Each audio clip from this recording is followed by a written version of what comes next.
Welcome back. All right, so um, it's weird. We talk after game one like series isn't over, and after game two, the series is not over. The Oilers now have to win 4 out of 5 against Colorado, which looks improbable at this point, right? The Avs tonight, really impressive game. So it was Smith versus Francouz, and I think the Avs did a masterful job of protecting Francouz. And while he played well, they protected him well too. So Taves is denied on a break. Dangerous shift by him. He had multiple opportunities early. Makar then defends a rush by McDavid, who was not very prominent after the first period. Kane then had a chance that was held. Lehkonen then had a rush chance held. Both teams really strong transition to start this game. So crazy rushes both ways. Not a lot of shots on net necessarily with those rushes, but just you could see that explosive offense for both teams, and both goaltenders started the game pretty well. So the shots are 4-1 for the Avs at 3 minutes. Yamamoto has a blast that's saved. Fogle then had a net drive that was defended. Rantanen's denied on a 3-on-2. McKinnon then had a rush chance that was saved. And Smith peeked behind him on that one. He thought it might have beat him. He looks behind him to make sure it didn't, and it didn't. He had it. Then there's a pass by Fogle on a chance where he probably should have taken the shot. Instead, I believe he's trying to get it to Ryan there. Nurse's shot is then saved as the Oilers press. There's a power play for the Avs. Kadri fires one high. The Oilers clear it. There's a shorthanded net feed by Hyman that won't go. That's killed off. No shots. No damage on that one. So the Oilers press at the half. Kane can't bury one. O'Connor then had a rush chance that was held. The Avs press are kept to the outside, but shortly after that, they go back to the power play. It starts with an Oilers clear, and then we get a minute and 32 seconds of a 5-on-3. It was an elbow from Kulak. It's an elbow. It's an elbow to the face. And so it's a 5-on-3 for a minute and 32 seconds. McKinnon has a blast that's held. Kadri tips one wide. Makar misses one wide. McKinnon's then denied as it becomes a 5-on-4, so the 5-on-3 ends there. Fans call another, the ref doesn't. This is while it's 5-on-4. And out comes the ref, you suck chant. And I was just legit with my hands in the air going, what? Like, they already had 3 power plays. The Oilers had none. And the Oilers were kind of chippy. I think it was Landeskog that they felt had gotten away with one. I'm not saying whether he did or he didn't. I'm just saying it's pretty bold to chant ref, you suck when he's giving your team 3 power plays. And the visiting team has bupkis, 0. So that was odd. Normally you don't see that quite so much. So it's all killed off. The Avs press after. Puljujarvi's then denied, and then his next opportunity misses the net, and he looks skyward from that one. Fans then booed an icing call. So sure. Landeskog had a rush chance that was saved. There's a near miss for Ryan Nugent-Hopkins. Chippy game developing with some hits that are a little bit late in the period here.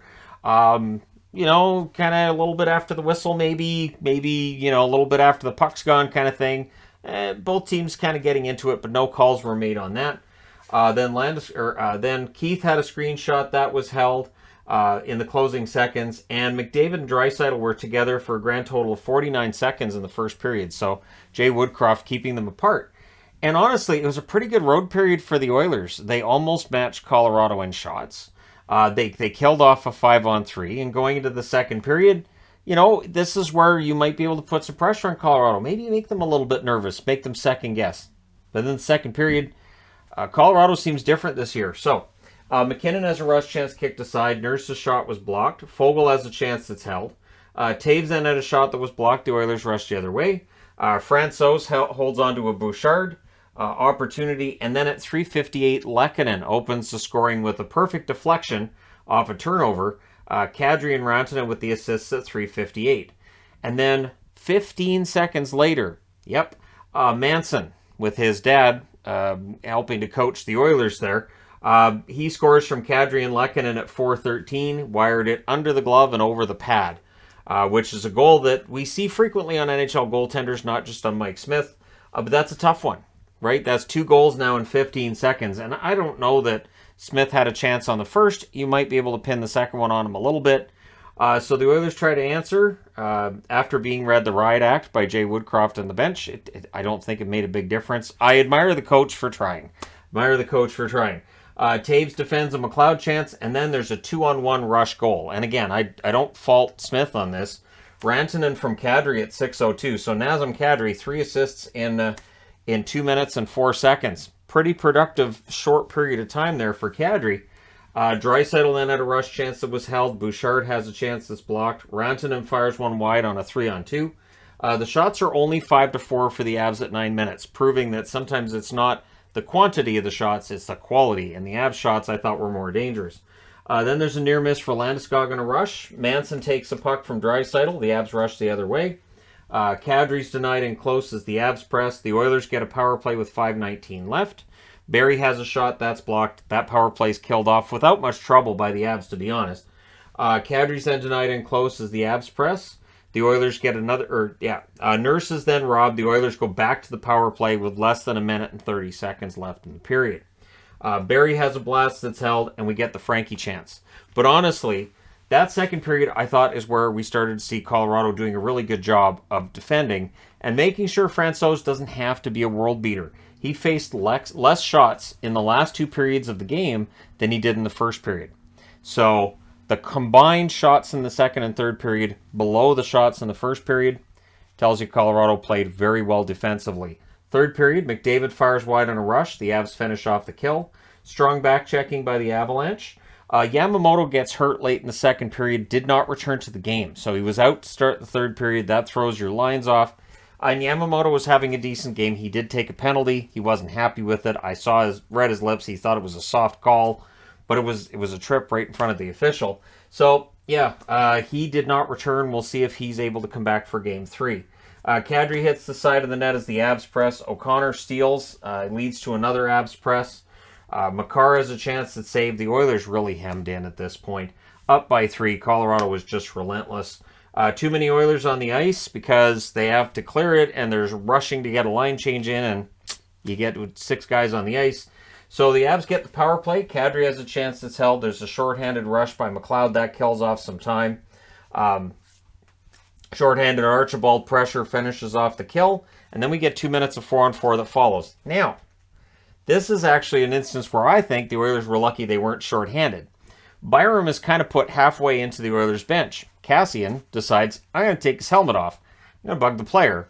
It's interference for 2 minutes, but since he did it from the bench as a player that wasn't on the ice, I expect him to be fined by the Department of Player Safety tomorrow. You don't want guys on the bench getting involved.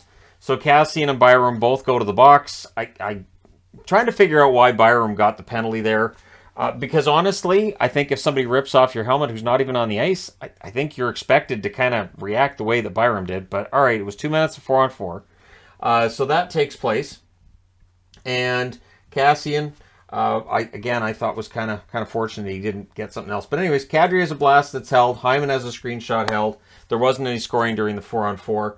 Francouz, solid, not busy, though, through the second and third period. 5:33 left.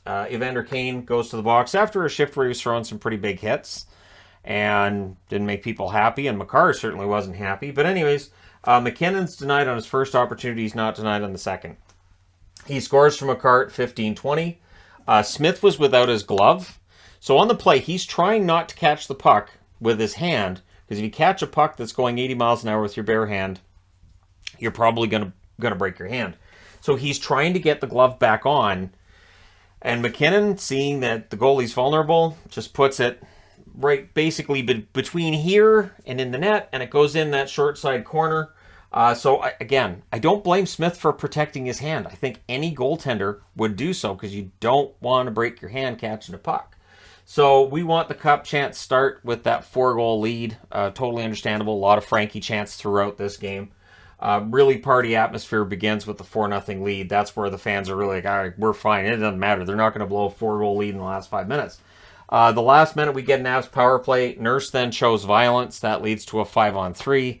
And it's just kind of unraveling. The Avs don't really bite. They don't really get involved in all of that.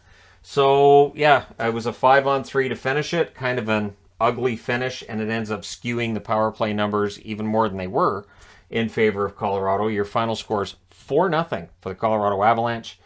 Your 3 stars, my 3 stars, I'll just say right now, the app, it's slow populating, and since I like to get these up and get her done, the 3 stars to me, Kadri with 3 assists over 2 minutes and 4 seconds. McKinnon, I gave second star. He could have had more goals than that. I thought Smith played well against him. And Francouz, third star. Hey, he gets the shutout. He's got to be in the 3 stars. So the shots in this one were 14-13 in favor of Colorado in the first, and then they take over. 12-6 in the second, 13-5 in the third. The final shots 39-24 for Colorado. The hits 35-32 for Colorado, so they out-hit them as well. And the block shots 16-13 for Colorado. Smith saves 35 out of 39, and I expect everybody to say, oh, Smith's not good enough, Smith this, Smith that. Where was Draisaitl? I know he's playing on one ankle. I understand he's been dealing with this injury, and once the playoffs are done for the Oilers, whether it's this round, the finals, whenever it is, we'll find out how bad of an injury he's been playing with. But we didn't see any of that magic from McDavid. The Avs did a very good job of cutting that off. The openings we saw in Game 1 were not there for Game 2. It was a masterful job. So I expect everybody to blame Smith. When you get shut out, you can't just point the finger at the goalie. Francouz saved all 24 shots. Again, not overly busy, but if you took Francouz, you put him in the Edmonton net tonight, and you had Mike Smith in the Colorado net, Colorado still wins. It may very well still have been a shutout. So let me know your thoughts in the comment section below as always. Don't forget to hit like and subscribe if you're browsing your way through, you just happened upon this video. Thank you guys so much for watching, for all your support. I will talk to you again soon.